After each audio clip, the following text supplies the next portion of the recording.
Saren had never been afraid of wolves. She'd grown up in the kennels of Thornwall Castle, surrounded by hounds with teeth longer than her fingers, and temperaments that could shift from sweet to savage between one breath and the next. She knew how to read an animal's posture, how to calm a snarl with the right tone, how to make herself small when smallness was survival.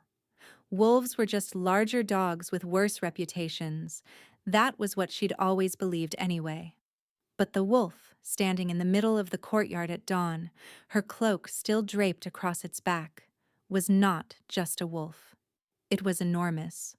Taller at the shoulder than any hound she had ever raised, with fur the color of iron streaked through with silver and eyes like pale winter moonlight. It stood pressed against her leg with the weight and warmth of something that had decided, without question or negotiation, that it belonged exactly where it was. Seren stood very still. Around her, the courtyard had frozen. Two guards by the gate stared with their hands on their sword hilts, neither one drawing. A kitchen boy who had been hauling a water pail stood with his mouth open and the pail tipping slowly sideways, water sloshing over his boots. The kennel master, a barrel-chested man named Haddon who feared nothing with 4 legs, had gone pale enough to match the morning mist. The wolf growled. It was a low sound, more felt than heard, rolling through the flagstones and up through Seren's bones. One of the guards had shifted his weight forward just half a step, and the wolf's head snapped toward him with a precision that turned Seren's blood cold. Its lips peeled back. The teeth beneath were not hound teeth. They were weapons. The guard stumbled backward. "Easy," Seren murmured, her hand dropping to the wolf's scruff without thinking. "Easy. You're all right." The growl stopped. Just like that. The wolf's massive head turned back to her, and it pressed its nose into her hip with a low, shuddering exhale, like the tension drained out of it the moment she spoke. Its tail didn't wag. Wolves didn't wag. But something in its posture softened in a way that made no sense for an animal this size, this wild, this clearly dangerous. "Seren." Haddon's voice was strained. "Step away from it, slowly." "I don't think that's going to work," Seren said, because the wolf had just laid down across her feet. She could feel the heat of it through her thin boots. The weight of it pinned her in place. Its ribs expanded with each breath, pressing against her ankles, and she realized with a strange, delayed shock that the shivering she'd felt last night, the full-body tremors that had racked the animal from nose to tail, were gone.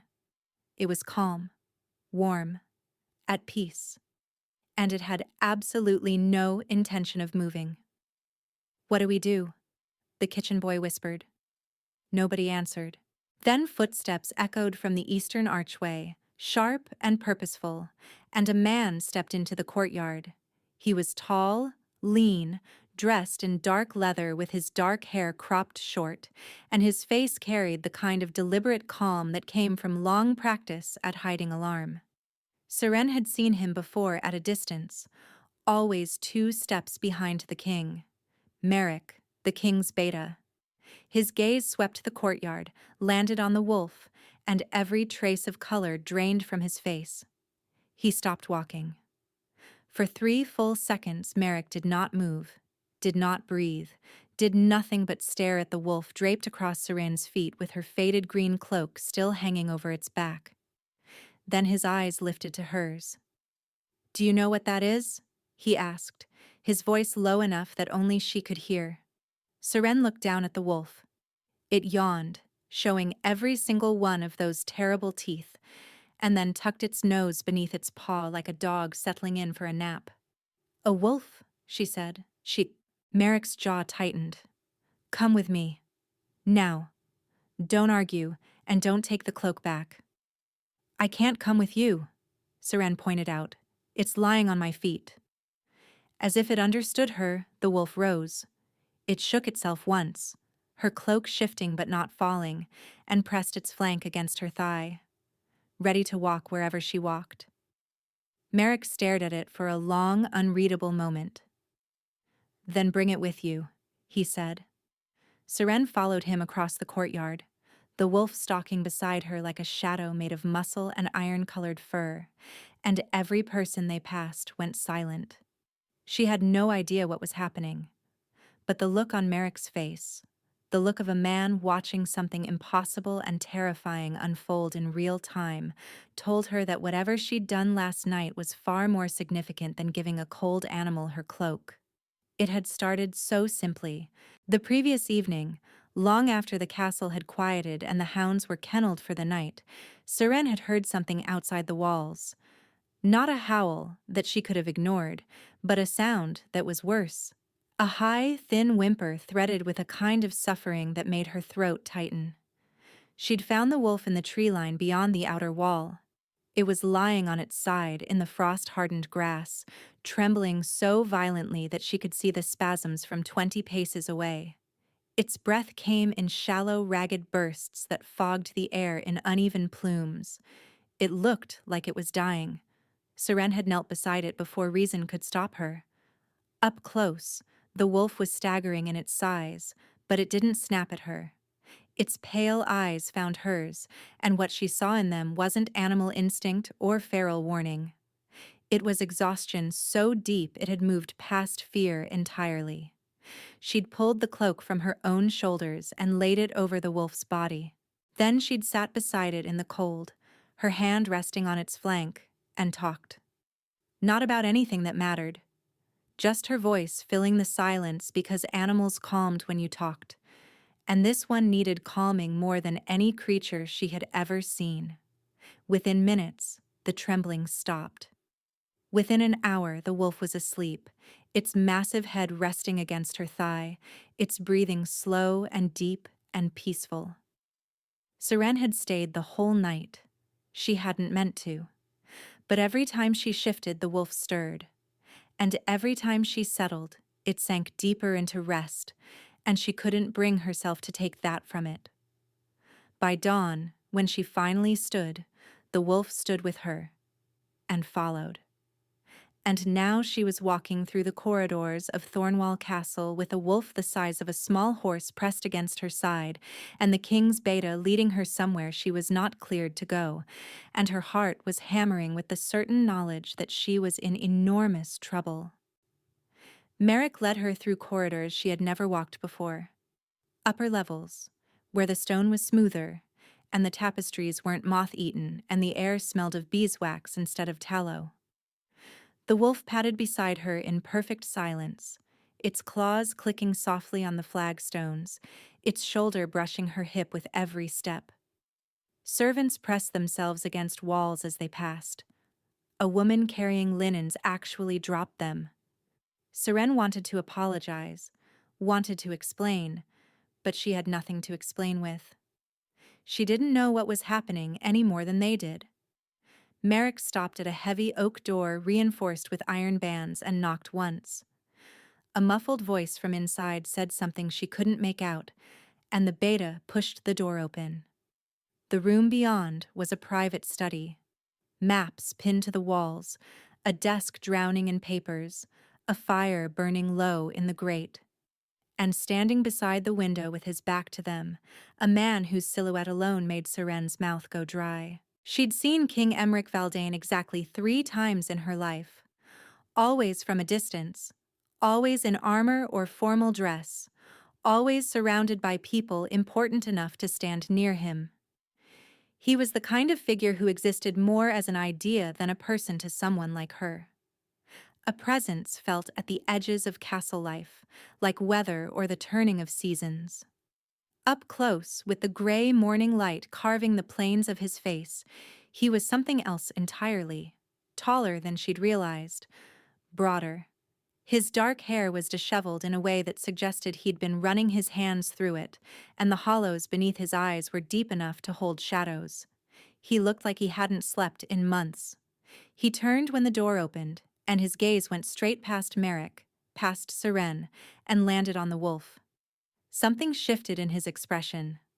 Not surprise, but recognition, and beneath it, something raw and wounded that disappeared so fast she almost missed it. "She's the one?" His voice was low, rough, like it hadn't been used much recently. She's the one, Merrick confirmed. It slept the entire night. I had Haddon confirm. The wolf didn't stir once. The king's gaze moved to Seren, and the full weight of it hit her like a physical force. Gray eyes, pale and sharp, that seemed to see straight through her clothes, her skin, her pretenses, down to whatever she was underneath all of it. "What's your name?" he asked. "Seren," she managed. "Seren Vale. I work in the kennels, Your Majesty."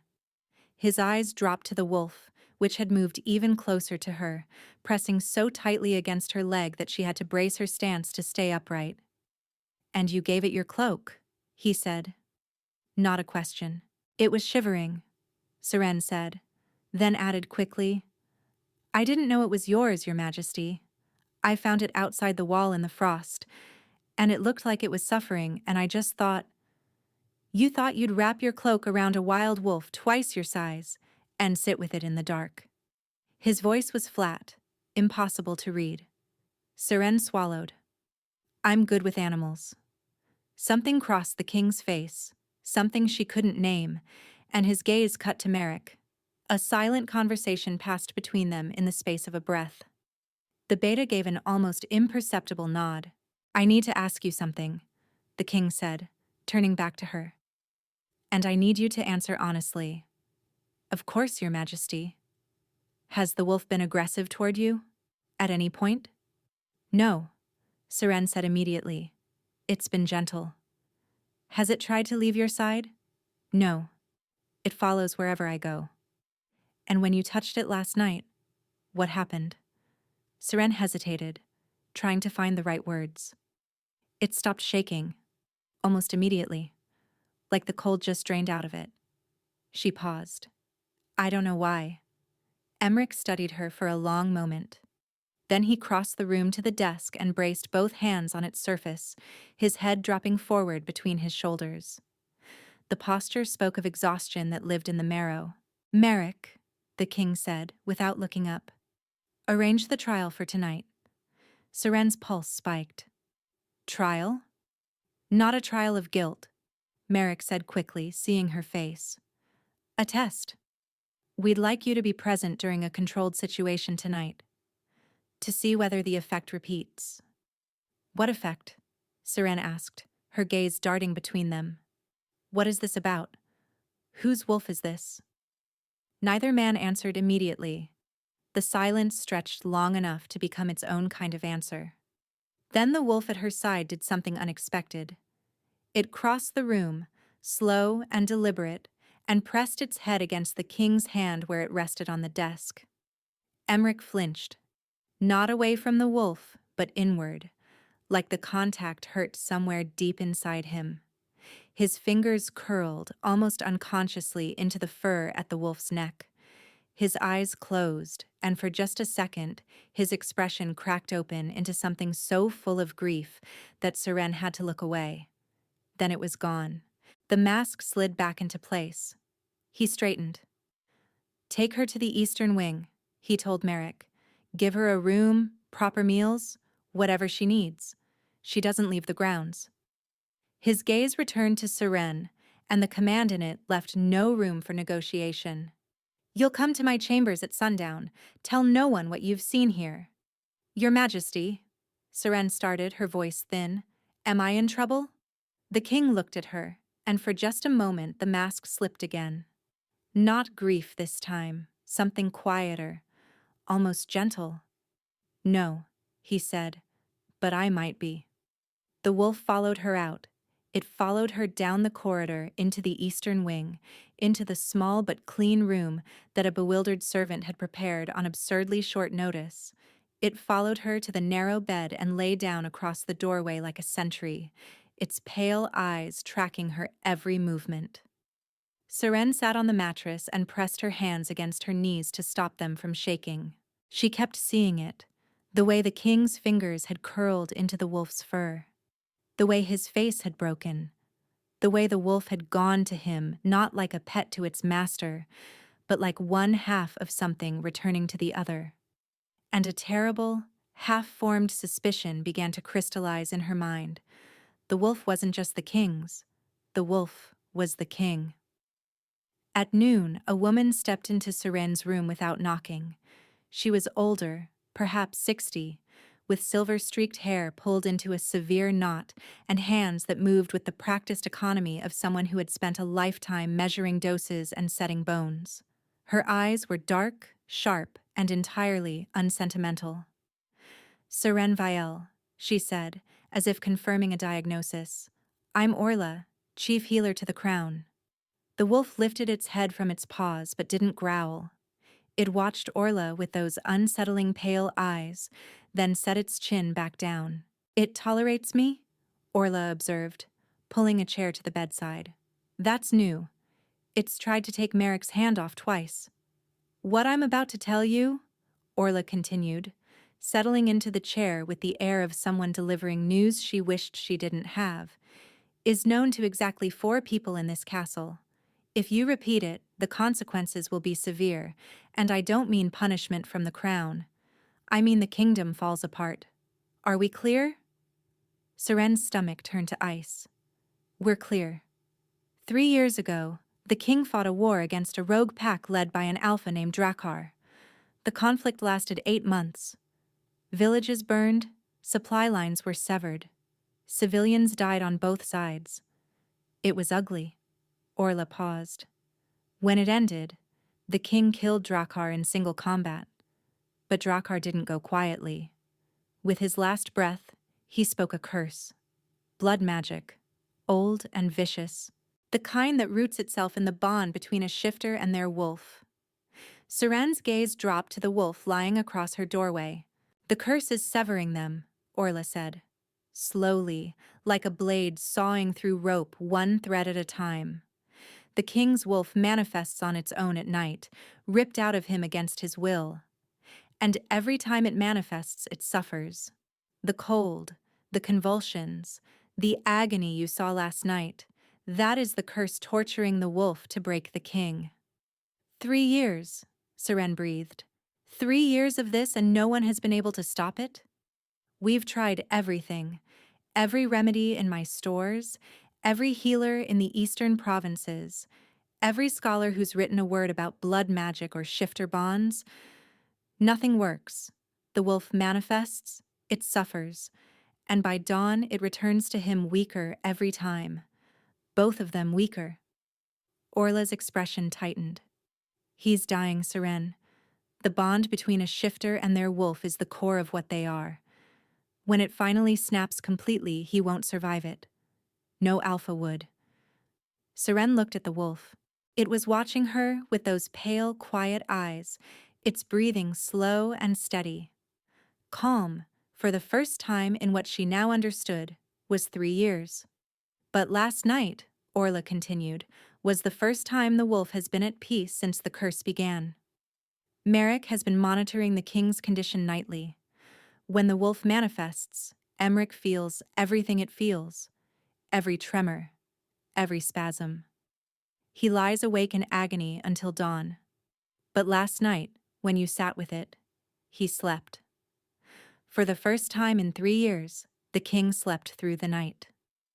The silence that followed pressed against Seren's shoulders like a physical weight. "We need to know if your presence consistently calms the wolf," Orla said. "If it does, we need to understand why, so we can replicate it. And if you can't replicate it?"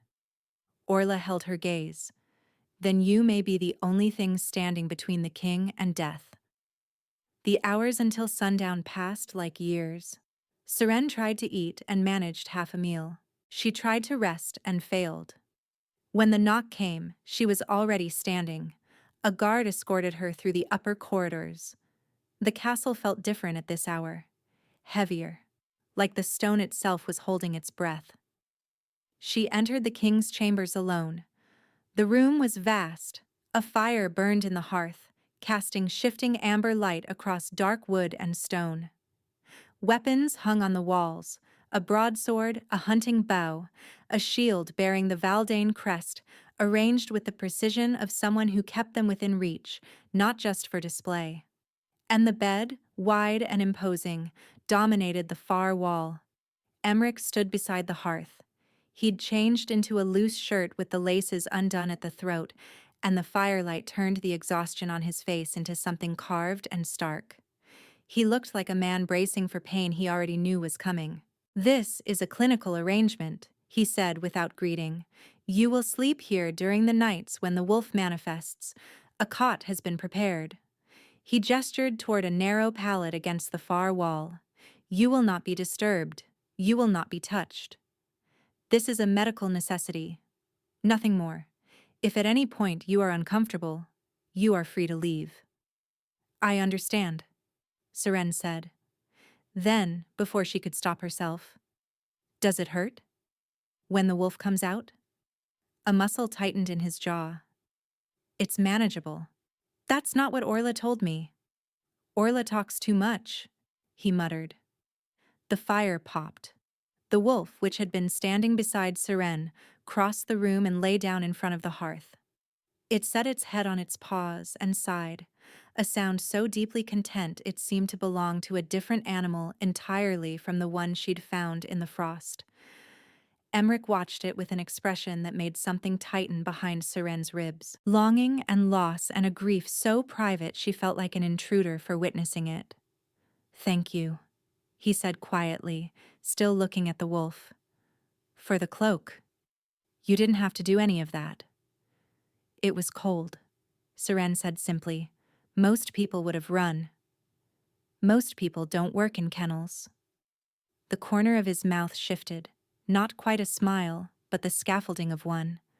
The faintest blueprint of what a smile might look like on a man who had forgotten the architecture. They settled into silence. The curse came without warning. One moment Emmerich was sitting on the bed, and the next his shoulders hunched forward and his jaw locked, and a tremor ran through him that she felt from across the room. His hands gripped the mattress, tendons standing rigid. The wolf rose, body stiff, its form flickering like heat haze. Emmerich made a sound, low and bitten off, that was unmistakably agony. His body doubled forward. The wolf collapsed with a sharp yelp that drove a spike through Seren's sternum. She was on her knees beside it before she'd made a conscious decision to move. Her hands found its fur, and the animal was shuddering, violent tremors racking its frame. "I'm here," she whispered, pulling its head into her lap. "You're all right." The shuddering slowed in stages, like waves pulling back from a shore. Within minutes, the tremors stopped, and the wolf exhaled a long breath and went still against her. Emmerich was watching from the bed, pale and sheened with sweat, his eyes fixed on her hands in the wolf's fur with something between wonder and fear. "It's asleep," she said softly. "Already?" He said nothing. But his grip on the mattress loosened, and after a long moment, he lay back against the pillows. Within 10 minutes, he was asleep too. Seren sat on the floor with the wolf's head in her lap and stared at the fire and tried to understand what she had become a part of. In the morning, the wolf dissolved at dawn. Its weight vanished. Its warmth evaporated. And across the room, the king opened his eyes. They stared at each other in the pale light, and for 3 heartbeats, neither spoke. Then the mask returned. He sat up and looked away. "Same arrangement tonight. The healers will examine you during the day to ensure there are no adverse effects." At the threshold, Seren paused. "It dreams," she said, not turning around. "Your wolf? When it sleeps, it dreams. Whatever it was dreaming about, it wasn't afraid. I thought you should know." The silence was absolute. Then, very quietly, in a voice stripped of every defense, the king said, "It's been afraid for a very long time." Seren left, and the door closed behind her, and she stood in the empty corridor and pressed her fist against the hollow ache beneath her ribs that had no name and no intention of going away. A rhythm formed, reluctant and fragile, like a heartbeat finding its pace after a shock. Every evening, Seren arrived at the king's chambers after the castle had settled into its nighttime quiet. She set up her things on the cot, which had improved steadily over the past 2 weeks, in ways the king refused to acknowledge. The thin blanket had become two thick ones. A proper pillow had replaced the flat slab of cotton she'd started with. A woven rug had appeared beneath the cot's legs, shielding her from the cold stone. "The rug is new," Seren remarked one evening, towing it with her boot. "Is it?" Emmerich said without looking up from the report he was reading at his desk. "It matches the curtains." "A coincidence?" "It also smells like cedar, like the storage chests in the royal linen closets." Emmerich turned a page. "You seem to have a very detailed knowledge of how the royal linen closets smell." Seren bit back a smile and said nothing. During the days, their lives did not touch. He ruled the kingdom from war rooms and council chambers. She returned to the kennels, tending the hounds, cleaning runs, mending the leather leads that the younger dogs chewed through with cheerful determination. Nobody asked where she went in the evenings. Merrick had seen to that with a story about specialized healing sessions that required her presence in the upper wing. But the evenings were hers and his. That strange, suspended space between sundown and the moment the curse took hold, when they were two people sharing a room and trying not to notice how much the silence had changed. Seren had started talking to fill it. Not about anything important. Stories from the kennels, mostly. The hound who'd learned to unlatch his own gate and kept leading midnight adventures across the courtyard. The time she'd spent 3 hours tracking a missing pup only to find it asleep inside the head cook's largest stew pot. The ongoing territorial dispute between the oldest hound, a dignified creature named Bracken, and a castle cat who had claimed Bracken's bed and refused to negotiate. She talked about growing up in the kennels too, sometimes. Not much. Just fragments. The old kennel master who'd taken her in when she was small, who'd given her a name because she'd arrived without one, left on the castle steps on a night full of stars. She mentioned it the way she mentioned everything about herself. Lightly. Like it didn't weigh anything. If Emmerich noticed the weight beneath the lightness, he didn't say. She didn't know when he'd started listening. He never responded while she spoke. He sat at his desk or on the bed, reviewing documents or staring at the fire, his face giving nothing away. She assumed the words went in one ear and dissolved. Then, one evening, as she was unlacing her boots, he said, "The cat." Seren looked up. "What?" "The one that stole Bracken's bed. Did it ever give it back?" She stared at him. He was not looking at her. His gaze was fixed on the fire, his jaw set in that careful, controlled way she was beginning to recognize as his version of feeling exposed. "No," Seren said slowly. "Bracken sleeps on the floor now. He's very dignified about it, but I can tell he's furious." "Understandable," Emmerich said. "Being displaced from your own bed is an indignity." Seren glanced at the cot she slept on every night, 3 feet from the king's actual bed, and pressed her lips together very hard. "I imagine it is." He caught her tone. His gaze flicked to her, and she saw it happen. The crack. The slightest twitch at the corner of his mouth, a flash of warmth that surfaced and vanished before it could fully form. It was the closest thing to a real smile she'd ever seen from him. Then the curse hit, and the moment vanished with it. She'd learned to read the signs by now.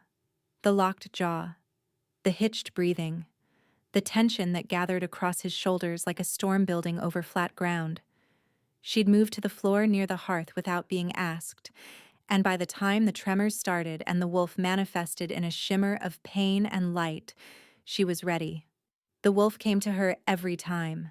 It would stumble from the king's body, wretched and convulsing, and cross the room and collapse against her. And every time, Seren gathered it close, hands in its fur, voice low and steady, her body a barrier between the animal and whatever was trying to destroy it. It broke her heart nightly, the sounds it made in those first minutes before her presence took hold, the high, thin whimpers that were worse than howling because they sounded so human. But then the convulsions would ease, The wolf's breathing would slow. Its massive body would relax against hers, warm and heavy and trusting in a way that made something dangerous bloom behind her ribs. Tonight, as the wolf settled into sleep, something was different.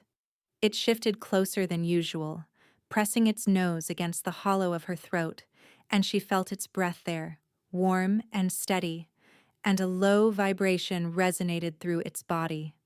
Not a growl, not a whimper. A sound she'd never heard a wolf make, deep and rumbling and content, almost like a purr.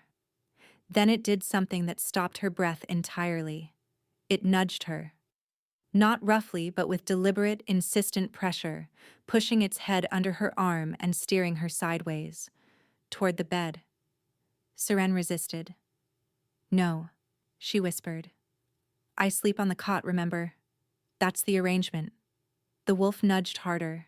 Its pale eyes found hers in the firelight, and the intelligence there was so unmistakable, so pointed, that it felt less like an animal's instinct and more like an opinion. "I am not getting in the king's bed," Seren hissed. The wolf huffed, a sound of pure exasperation, and laid its head across her ankles. Its message was clear enough. If she wouldn't go to the bed, then neither of them were moving. Seren looked at the cot. She looked at the wolf. She looked at the king, who was asleep on the bed with one arm hanging over the edge, his face peaceful and unguarded in a way that made something tighten inside her that she refused to examine. "Fine," she muttered to the wolf, "but we're not talking about this in the morning." She pulled the blanket from the cot and wrapped it around herself on the floor. The wolf curled against her side like a furnace made of fur and bad decisions. The stone was cold beneath her, but the wolf was warm, and its heartbeat was steady against her ribs. And somewhere in the space between discomfort and exhaustion, she fell asleep. In the morning, when the wolf dissolved at dawn, Seren was left lying on the floor beside the king's bed, with her blanket tangled around her legs and her hair in her face. Emmerich looked down at her from the mattress. "Why are you on the floor?" he asked, his voice rough with sleep and something that might have been alarm. "Your wolf has opinions about sleeping arrangements," Seren said. A beat of silence. "Strong opinions," she added. Something passed through his expression. Not amusement. Softer than that. Warmer. "I'll have a thicker rug brought in," he said. "Or," Seren countered, sitting up and pulling a strand of hair from her mouth, "you could tell your wolf to respect boundaries." "It's a wolf," Emmerich said. "It doesn't understand boundaries." Seren gave him a look that suggested she had thoughts about who else in this room didn't understand boundaries, but she kept them to herself. She stood, gathered her things, and moved toward the door. "Seren," she stopped, turned. He was sitting on the bed, and the morning light was catching him at an angle that softened the sharp edges. He looked less like a king and more like a man, tired and grateful and uncertain. "The hound," he said. "Bracken. You should give him a second bed. Let the cat keep the first one. Sometimes surrender is the more dignified option." Seren smiled. She couldn't help it. "I'll consider it, Your Majesty." 17 days into the arrangement, the curse came early and it came wrong. Seren had barely settled onto the cot when Emmerich doubled over at his desk. There was no warning, no slow build, none of the familiar signs she'd learned to read. One moment he was writing, and the next his pen clattered to the floor and his body seized like a bowstring drawn past its limit. The sound he made turned her blood to ice. Not the bitten-off grunt she'd grown accustomed to, but something torn from deep inside him, a sound that didn't belong in a human throat. His hands gripped the desk's edge so hard the wood groaned beneath his fingers. "Emmerich!" She was on her feet before the word finished leaving her mouth.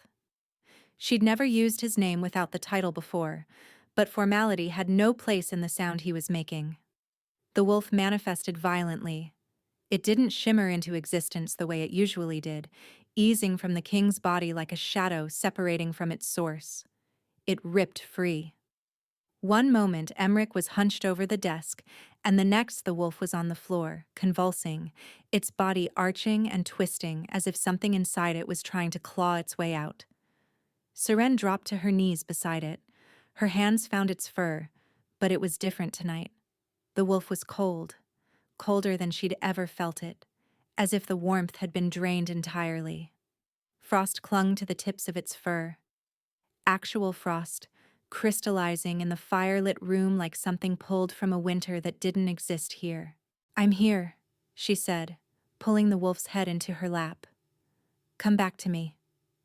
The wolf's eyes opened, not the pale, steady gaze she knew. These were wild, unseeing, fixed on something that wasn't in the room. Its mouth opened in a silent howl, and Seren felt it, a pull behind her sternum, sharp and cold, like a hook sinking into the center of her being. She gasped. The room dissolved. Cold hit her first. Not winter cold. Not the honest bite of frost on skin, but a cold that came from inside, from the bones outward, as if her marrow had turned to ice. The air smelled of iron and ash. The ground beneath her knees was hard, glassy, and when she looked down, she saw black ice stretching in every direction, a frozen wasteland. The sky was the color of a bruise, purples and grays pressed so low they seemed to touch the ground. There were no stars, no moon, no wind. Just a vast, suffocating stillness that pressed against her eardrums like being held underwater. The wolf was there. It lay 20 feet ahead, on the ice, and it was chained. Thick bands of black iron circled its neck and legs, bolted to the frozen ground. Frost coated its fur in a solid sheet. Its breathing was shallow, labored, each exhale a thin cloud that froze before it could rise. "No," Seren breathed. She ran to it. The ice burned her bare feet, but she didn't stop. She reached the wolf and grabbed the chains, pulling with everything she had. The iron was so cold it seared her palms. She yanked anyway, tears streaming down her face. "Let go of it," she snarled at the wasteland, at whatever cruelty had built this place. "Let it go." The chains didn't budge, but at the edges of the wasteland, where the bruised sky met the black ice, shapes were forming. Dark figures, tall and angular, made of shadow and frost. They glided closer in a ring that tightened with every second. The wolf whimpered. The sound was so small and broken, coming from something so large that something cracked inside Seren's heart. Then she saw it. Where the chains met the ice, where the iron bolts drove into the frozen ground, there were fractures. Tiny cracks spreading outward like veins. And through the cracks, she could see something underneath. Not more ice, fire, dim and distant, but alive. Burning far below the frozen surface like an ember buried in ash. The wolf's heartbeat and the fire were synchronized. The fire was the wolf's life, buried and suppressed by the curse, but not dead. The shadow figures were close now. They whispered in voices made of wind over empty places. "He doesn't deserve warmth. He earned this cold. Every chain is a life he took." The whispers pressed against her mind, trying to push her down, trying to make her believe. And for a terrible moment she felt the pull of it, the seductive weight of despair. Then the wolf's nose touched her hand. Just a nudge, weak, barely there, but warm. Seren grabbed onto that warmth with everything she had and pulled. She woke gasping on the floor of the king's chambers. Her hands were still tangled in the wolf's fur, and her palms burned like she'd held them over open flame. The wolf was still against her, its breathing ragged but steady. Across the room, Emmerich was sitting bolt upright on the bed, his chest heaving. Sweat plastered his hair to his forehead. His eyes, wide and haunted, were locked on her face. "You were there," he said. Not a question. Seren's teeth chattered. The ice, the chains. He closed his eyes. When he opened them, something had hardened behind the gray. "Then you understand why I need you to stop touching it." When you touch it during an episode, you're being pulled into the curse. I felt you there tonight. I saw the fire, Seren said, her voice raw. Underneath the ice. There's still. It doesn't matter what's underneath. He stood, putting distance between them. You are not going back there. That place will kill you.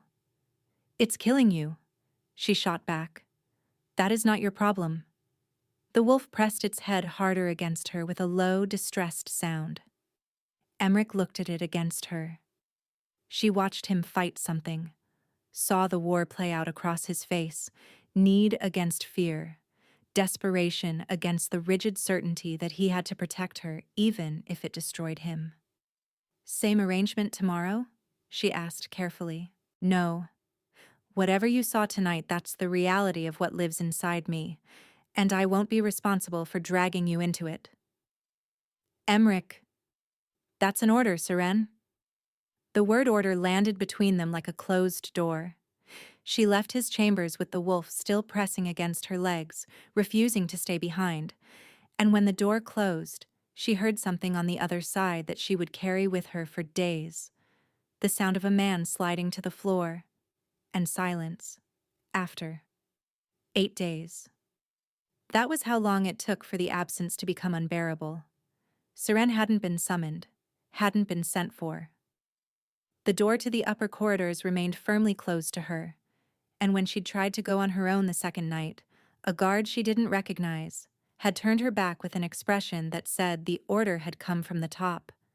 She'd stood in that corridor and felt the rejection land like a fist.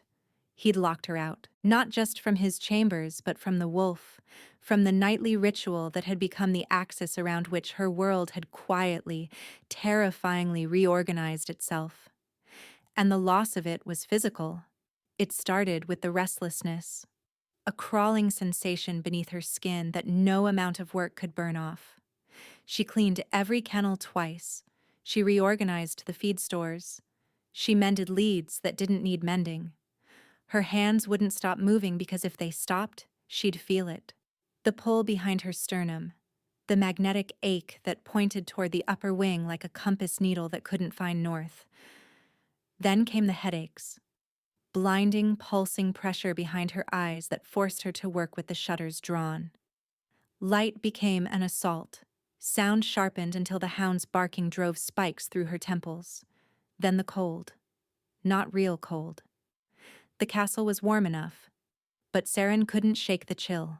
She layered blankets on her bed in the eastern wing and still woke shivering, reaching across the mattress for a warmth that wasn't there. She had no family to worry about her. She'd never had family. Not really. The kennel master who'd raised her had been kind, but he was years gone now, and the castle steps where she'd been left as an infant offered no comfort in the dark. She dreamed of ice. Every night, the frozen wasteland crept into her sleep. The black ice, the bruised sky, the chains. She'd wake with her hands burning and the taste of ash on her tongue, and she'd lie in the dark and breathe through the terror and try to convince herself it wasn't getting worse. It was getting worse.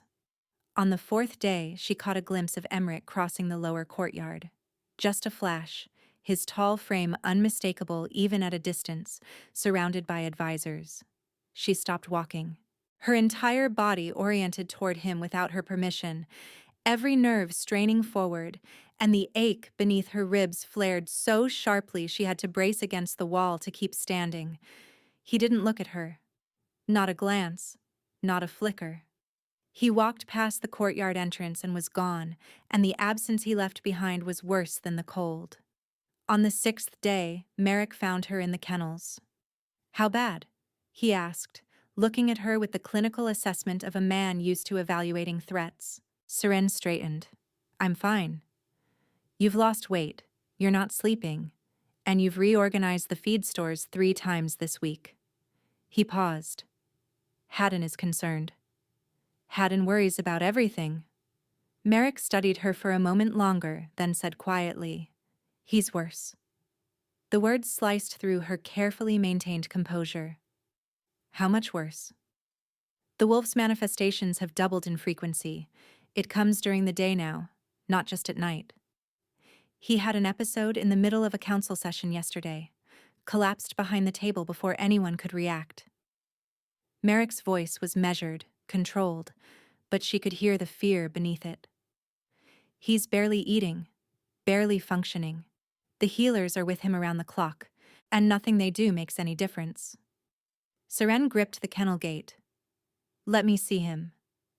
He's forbidden it. Then unforbid it. Merrick shook his head. I can't override a direct order. Not on this. He hesitated. But there are things that happen in this castle without the king's explicit knowledge. Schedules that overlap, corridors that intersect. His gaze held hers. Counselor Aldrin has requested the kennel master send someone to check the hounds assigned to the eastern garrison. The request came through proper channels. You'd simply be following orders. Seren stared at him. The eastern garrison shares a corridor with the council wing? Does it? Merrick said flatly. I hadn't noticed. Seren went. Not because it was a good plan, not because she thought seeing him across a corridor would fix anything, but because 8 days of not seeing him at all was eating her alive, and she needed to know he was still standing. The eastern corridor was quiet. She carried a lead and a muzzle as props, the tools of someone on legitimate kennel business, and walked with the forced steadiness of a woman who was not falling apart. She heard the council chamber before she saw it. Voices through an open door, Aldrin's reedy tenor, another advisor she didn't recognize, and beneath it all, a voice that made her heart lurch with desperate, devastating relief. Emmerich. She slowed as she passed the open doorway, allowed herself one look. It nearly broke her. He was seated at the head of the table, but the man she saw bore almost no resemblance to the king she'd left 8 nights ago. His face was gaunt, the hollows beneath his eyes so deep they looked carved. His skin had taken on an ashen pallor that made the dark of his hair look stark and wrong. His hands, resting on the table, trembled. He was dying. She could see it, as clearly as she could see the maps on the wall and the documents stacked before him. Seren's vision blurred. She blinked hard, forced herself to keep walking past the door. Her hands shook. Her lungs felt compressed by invisible hands. She made it 11 steps past the council chamber before the floor tilted. It happened the way Orla had warned her it might. Not a dramatic collapse, but a quiet surrender. The strength simply left her legs. Her vision went white at the edges, then gray, then narrowed to a single point of light that shrank and vanished. The lead and muzzle clattered to the stone floor, and she heard her own name from somewhere very far away. Seren. The voice cut through the gray like a blade, sharp, raw, and so full of anguish that it didn't sound like a king or an alpha or anything with walls. It sounded like a man watching something he loved fall. Arms caught her before she hit the ground. She felt herself pulled against a broad chest, felt hands cradle the back of her head, felt a heartbeat slamming beneath her ear so hard it shook through both of them. She tried to open her eyes. Couldn't. But she could hear. Merrick's voice, urgent and low, feet running on stone, and Emmerich's voice above her, giving orders in a tone that no one in the corridor dared disobey, his hand pressed against her face like he was checking that she was real. Then, softer, so quiet she almost missed it. Don't do this. Please. Not you. She woke in the infirmary. The light was low, the air heavy with dried herbs and linen, and when she turned her head, Emmerich was beside her bed, his head in his hands. When he heard her stir, he looked up. The relief that flooded his face was so total, so unguarded, that Seren's breath caught. He looked like a man pulled back from the edge of something catastrophic. "You're awake," he said. "I'm awake," she confirmed, her voice a rasp. His hands hovered over her, wanting to touch, not daring. "What happened? Have you been eating? Have you? Seren interrupted quietly. He stopped. His jaw tightened. Orla stepped forward from the doorway. "I've been patient with both of you," she said, and her voice carried the weight of a woman who had reached the absolute end of her tolerance for noble self-destruction. "I've respected the king's orders. I've given Seren space. I've waited for one of you to develop the common sense the gods gave a turnip." She folded her arms. "I'm done waiting." "Orla," Emmerich started. "You share a bond," Orla said flatly. "A mate bond, forming, incomplete, and currently tearing you both apart because you refuse to be in the same room." The silence that followed was deafening. Seren looked at Emmerich. He wasn't looking at her. His gaze was fixed on the floor, his jaw so tight she could see the muscle working beneath the skin. "I know about the bond," he said quietly. "Hey, then you know what separation does," Orla pressed. "The headaches, the cold, the physical deterioration. Everything she's experiencing mirrors your decline. The bond is trying to complete itself, and you are both fighting it, and it is killing you. Not slowly anymore." She paused, letting the words settle. "Fast." Emmerich's hands clenched against his thighs. "If she stays near me, the curse pulls her in. I won't. If she stays away from you, you both die." Orla cut him off. "The curse is accelerating because your wolf has no anchor. She is the anchor.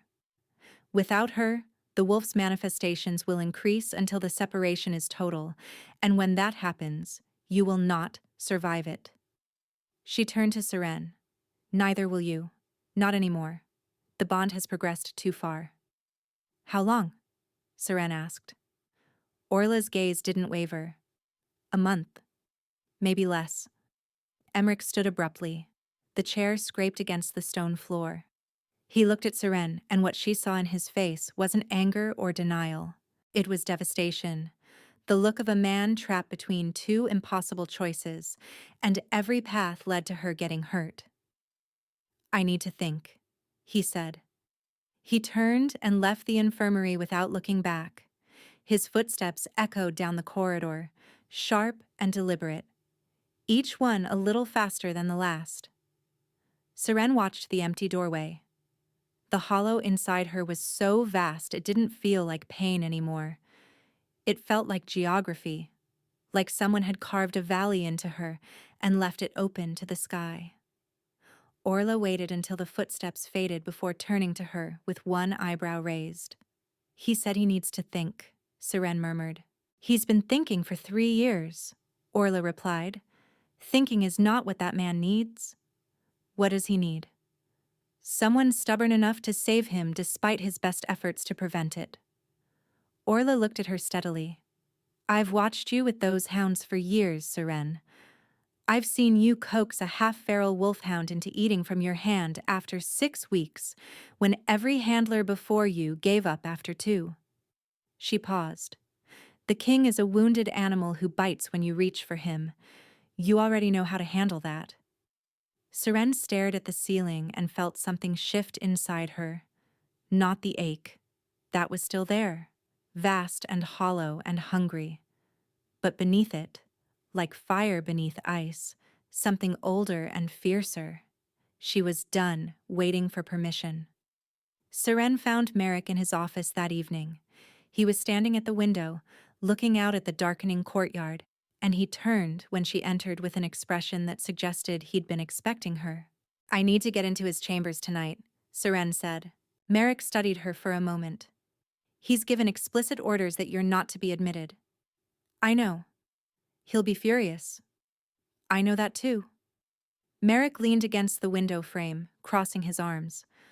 "I've served Emmerich Valdane for 11 years. I've watched him fight a war, bury friends, and carry a curse that should have killed him twice over. In all that time, I have never once seen him afraid." He paused. "Until you collapsed in that corridor. The sound he made when he caught you, that wasn't a king giving orders. That was a man watching the world end." Seren's throat tightened. "Then let me in. I'm going to tell you something, and I need you to hear it clearly." Merrick straightened. When the wolf manifested during the council session 2 days ago, it didn't thrash. It didn't convulse. It dragged itself to the door and clawed at the wood until its paws bled. He held her gaze. The door that leads toward the eastern wing, toward you. Seren pressed her fist against the ache beneath her ribs. I can get you through the upper corridor, Merrick said. The night guard on the king's door is Aldrin's man. He owes me a favor. Thank you. Don't thank me yet. His expression sobered. Once you're inside, it's your fight. I can open the door, but I can't make him stop being a stubborn fool. That's on you. She went at moonrise. The corridors were empty, the castle wrapped in the deep silence of late evening. Her footsteps sounded too loud on the stone. Her pulse was louder. The guard at the king's door glanced at her, then stepped aside without a word. Seren pushed the door open and stepped inside. The chambers were dark except for the fire, which had burned down to embers. The room felt different from what she remembered. Colder, more hollow, as if the absence of the wolf's nightly peace had seeped into the walls themselves. The cot was gone. The rug was gone. Every trace of her presence had been removed. Seren moved to the hearth and knelt. She fed the fire until it caught properly, until warm light spilled across the floor and pushed the shadows back. Then she sat on the edge of his bed and waited. She heard him before she saw him. Footsteps in the outer hall, heavy and uneven in a way they hadn't been 3 weeks ago. The door opened and Emmerich stepped inside and froze. He stared at her the way a man stares at something he's convinced himself he'll never see again. His hand stayed on the door handle. His chest rose and fell once sharply, and she watched the war ignite behind his eyes. Need and fear and fury and relief, all of it colliding in a single breath. Seren. Her name came out wrecked. Before you order me to leave, she said, I need you to answer one question. His jaw tightened. You shouldn't be here. One question. Then if you want me gone, I'll go. And I won't come back. The silence stretched taut enough to snap. Then he released the door handle and stepped inside, letting it close behind him. Ask, he said. Seren stood. She crossed the space between them slowly, watching his eyes track her approach, watching his hands clench at his sides. She stopped close enough to see the pulse hammering at the base of his throat. Does it hurt? She asked. Being away from me? Something cracked behind his expression. Not the mask. Something deeper. A wall he'd built 3 years ago and reinforced every day since with discipline and duty and the absolute conviction that he deserved every ounce of suffering the curse delivered. Seren, don't. Because it's killing me, she said. Being away from you, I can't eat. I can't sleep. I dream of the ice every night and I wake up reaching for a wolf that isn't there, and the cold doesn't stop. It never stops. Her voice broke on the last word, and she watched him flinch like she'd struck him. So I need to know. Is it the same for you? He closed his eyes. His hands were shaking. It's worse, he said, and the word came out like a confession dragged from somewhere he'd sworn never to open. It is so much worse. I feel you in the walls of this room. Your scent is in every corridor I walk through, and I can't breathe past it. The wolf throws itself against the inside of me every night trying to reach you, and I hold it back because I'm terrified that if it finds you again, the curse will follow, and I will have destroyed the only... He stopped. His throat worked. The only what? Seren whispered. The only person who ever made it stop hurting. She kissed him. She rose on her toes and pressed her mouth to his, and for one terrible second he didn't respond. His body went rigid, his hands hovering at her waist without landing, every muscle locked in the final stand of a man trying to do the noble thing. Then his hands closed around her waist and pulled her against him, and the noble thing shattered into 1,000 pieces.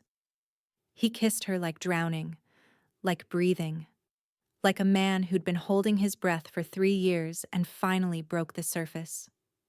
His hands found her hair, her jaw, the curve of her neck. He backed her against the bedpost, his body pressing into hers with a desperate, urgent need that told her he'd been fighting this with everything he had, and everything he had wasn't enough.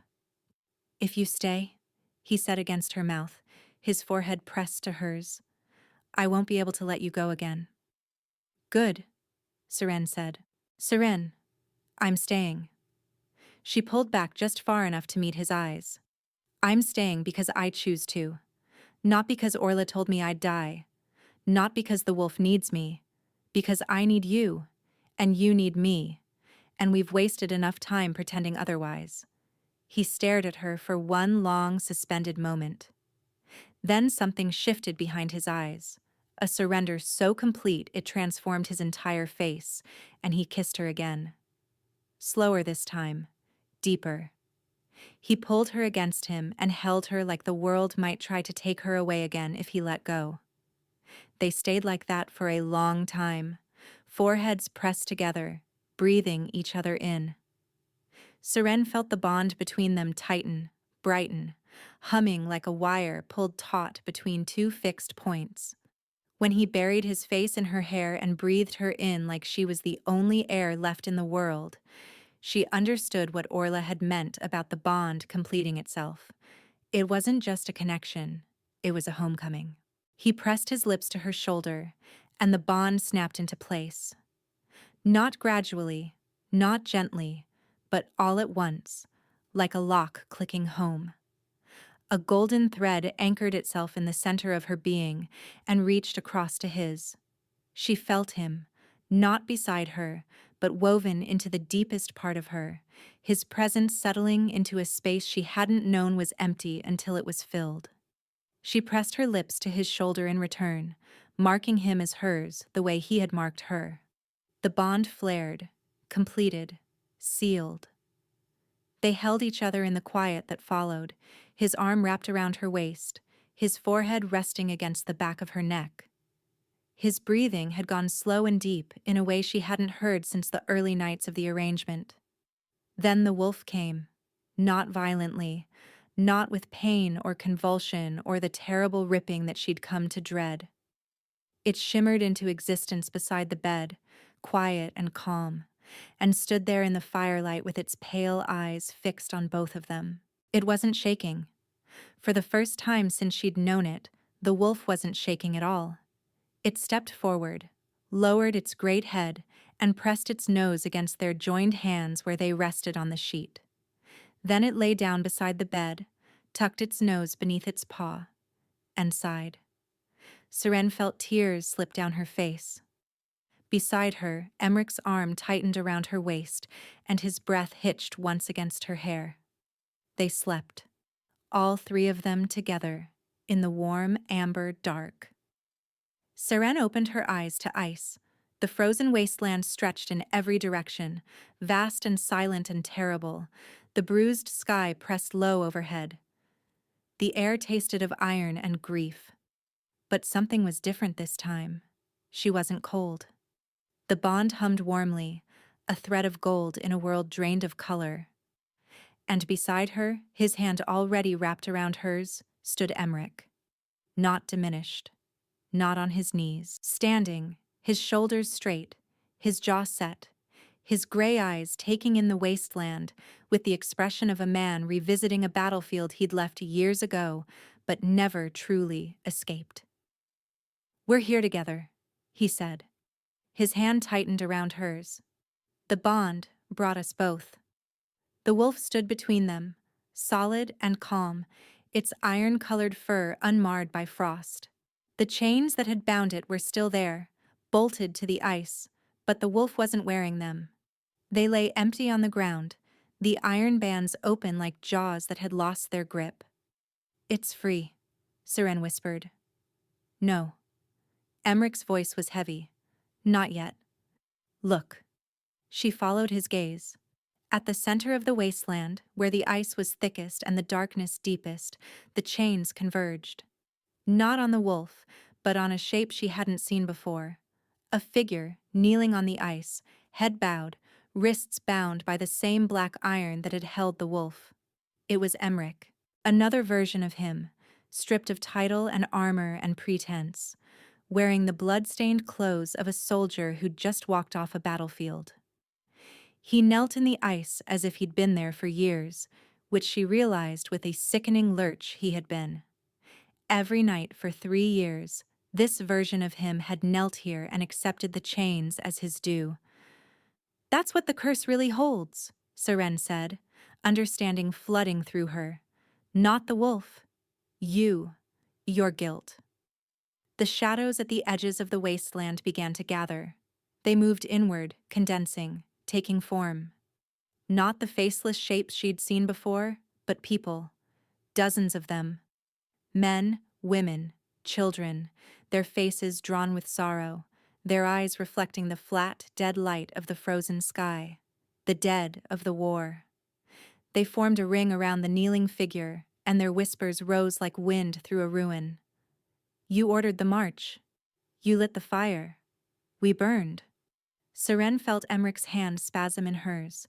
The real Emmerich, the one standing beside her, alive and whole and breaking apart from the inside. "The village of Ashwick," he said, his voice barely audible. "Drakhar's forces retreated through it. I ordered the pursuit. The fires spread." His throat worked. There was a granary. Families had taken shelter inside. One of the figures stepped forward from the ring. A boy, 12, maybe 13, his face smudged with soot, his arms cradling something against his chest. A smaller child, limp, barely breathing, wrapped in a blanket that was singed at the edges. Seren's eyes burned. "He ran toward our line," Emmerich continued, each word dragged from somewhere deep and bleeding. "Carrying his sister, trying to reach safety. And one of my men, in the smoke, in the chaos. He didn't see. He didn't—" The boy stopped 3 paces from the kneeling version of Emmerich and held out the child in his arms. "You were supposed to save us," the boy said. The kneeling Emmerich's head dropped. His chains clinked against the ice. And from the man beside her, the real one, Seren felt a wave of guilt so vast it nearly pulled her under. It was an ocean, a geography, the landscape of a man who had carried the weight of every life lost under his command and folded it into a sentence he repeated to himself every single night. "I should have seen them. I should have been faster. I deserve this." The curse fed on it. She could see it now, the way the ice thickened beneath the kneeling figure with every repetition, the way the chains tightened, the way the shadows pressed closer. The curse wasn't strong. Orla had been right. The magic itself was a thread, a seed, a whisper. But Emmerich's guilt had given it a cathedral to echo in, and for 3 years it had grown fat on his belief that he deserved every frozen second. Seren let go of his hand. Emmerich turned to her in alarm, but she was already walking forward, past the wolf, past the ring of the dead, toward the kneeling figure at the center of the ice. She knelt in front of him. The chains radiated cold so intense it burned, but the bond held steady, a furnace against the frost. "I know what this is," she said softly. The kneeling figure didn't lift his head. "I know why you stay." She looked at the boy with the child in his arms, at the ring of faces watching with sorrow that had long since passed into patience. They were waiting. Not for vengeance, she realized. Not for punishment. They were waiting for him to let them go. "I was left on the castle steps when I was 3 days old," Seren said. The words came out steady, rooted, drawn from a place she'd never shown anyone. No name, no note, no reason. Just a blanket and the sound of footsteps walking away. She swallowed. "I spent my whole life believing it was because I wasn't enough. That if I'd been different, better, more, they would have stayed. I made myself useful to everyone around me because I thought if I stopped being useful, I'd be abandoned again. The kneeling Emmeric's head lifted slightly. It took me 23 years to understand that their leaving wasn't a verdict on my worth, Seren continued. It was a decision they made, in a moment, with whatever broken reasons they had. And I could carry it forever, or I could set it down. Her voice thickened. Carrying it didn't make me loyal. It didn't make me good. It just made me small. She reached out and placed her hand over the kneeling figure's chained wrists. What happened at Ashwick was a horror, she said. Those people deserved better. That boy deserved to live. And nothing will change that. No amount of nights on this ice will bring them back or undo what was done. Tears fell onto the frost and didn't freeze. But you punishing yourself in the dark where no one can see isn't justice. It isn't penance. It's just a man alone in the cold, and it helps no one. Not them. Not you. She looked up at the boy. His face had changed. The soot was fading. The accusation in his eyes had softened into something that looked, impossibly, like compassion. They don't want your suffering, Seren whispered. They want your peace. Because your peace is what lets them rest. The kneeling Emmeric's breath hitched. A crack split the ice beneath his knees, thin and sharp as a whip snap. Then another. Then a web of fractures spreading outward, and through the cracks, warm golden light poured upward like dawn breaking through a frozen lake. Let them go, Seren said. Let yourself go. The kneeling figure raised his head. His eyes, gray and raw and ancient with grief, met hers. I'm sorry, he said. Not to her. To the boy, to the ring of the dead, to every face that haunted the frozen dark. I'm sorry I wasn't fast enough. I'm sorry the fire reached you. I will carry your names for the rest of my life, but I am putting the chains down. The boy looked at him for a long, still moment. Then he shifted the child in his arms, and something extraordinary happened. The soot on his face vanished. The burns on his hands healed. The smaller child stirred, blinked, and wrapped her arms around her brother's neck. The boy smiled. Small and sad and real. He turned. The dead turned with him. One by one they walked toward the edges of the wasteland, and as they crossed the boundary where ice met sky, they dissolved. Not into shadow, into light. Soft, warm, amber light that spread across the frozen ground like sunrise. The chains shattered. The ice cracked open, and the fire beneath surged upward, flooding the wasteland with warmth that drove the bruised sky back until it broke apart into something clear and vast and full of stars. The kneeling figure dissolved. The wolf threw back its head and howled, a sound so full of joy and release that Seren's heart split open with it. Emmerich caught her, the real Emmerich behind her, his arms wrapping around her as the frozen world fell apart around them, pulling her against him as the ice melted and the stars blazed and the wolf's howl rang through a sky that was finally free. Seren woke in his arms, in his bed, in the warm amber dark of the king's chambers. The fire had burned to embers. The wolf lay at the foot of the bed, its fur gleaming in the low light, its breathing slow and peaceful and utterly without pain. Emmerich was awake. He was looking at her with eyes that shone in the ember light, and his face was wet, and he was smiling. Not the scaffolding of a smile, not the blueprint, the real thing, whole and unguarded, transforming his entire face into something luminous. He cupped her cheek. His thumb traced the tears on her skin. Thank you, he whispered, for the cloak, for all of it, for everything. Seren pressed her forehead against his and laughed through her tears. You're welcome. The wolf sighed in its sleep, and the sound was the most peaceful thing she had ever heard. The curse didn't shatter like glass. It receded like a tide, slowly, over weeks and months, pulling back a little further each day. Emmerich still had nightmares. Some mornings Seren woke to find him rigid beside her, his jaw locked, his hands fisted in the sheets. She'd press her palm against his chest and feel the bond pulse between them, warm and steady. And his breathing would ease, and the nightmare would loosen its grip, and he'd turn toward her in sleep, the way a compass needle turns toward north. The wolf's manifestations grew gentler.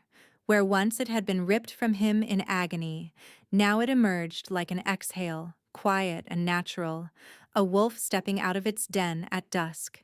It no longer shuddered, it no longer whimpered. On good nights, it didn't manifest at all, and Emmerich would wake with a look of quiet wonder and say, "It stayed inside, the whole night. It stayed." The reunion was slow. The bond between shifter and wolf, nearly severed by 3 years of curse and suffering, knitted itself back together one thread at a time. The first time Emmerich shifted on purpose, standing in the courtyard under a full moon with Seren's hand on his shoulder, the wolf that emerged was whole, strong. Its fur gleamed iron and silver in the moonlight, and its pale eyes were clear, and when it turned to look at Seren, its tail swept once across the flagstones. She knelt and buried her face in its fur, and the wolf pressed its nose against her heart, and Emmerich, the man inside the beast, felt both of them complete. The court adapted, as courts do, with a mix of genuine warmth and barely concealed scandal. A kennel keeper as the Alpha King's mate was not the match anyone had predicted. The whispers followed Seren through every corridor, every banquet, every public appearance at Emmerich's side. She heard them. She didn't flinch. "They'll adjust," Emmerich told her one evening, pulling her close in the privacy of their chambers. "And those who don't can take it up with their king, who is, for the record, unreasonably devoted to his mate." "Unreasonably," Seren repeated, smiling against his chest. "Completely without reason," he confirmed. "A scandal, really." Months passed. The castle softened around them, or perhaps they softened around the castle.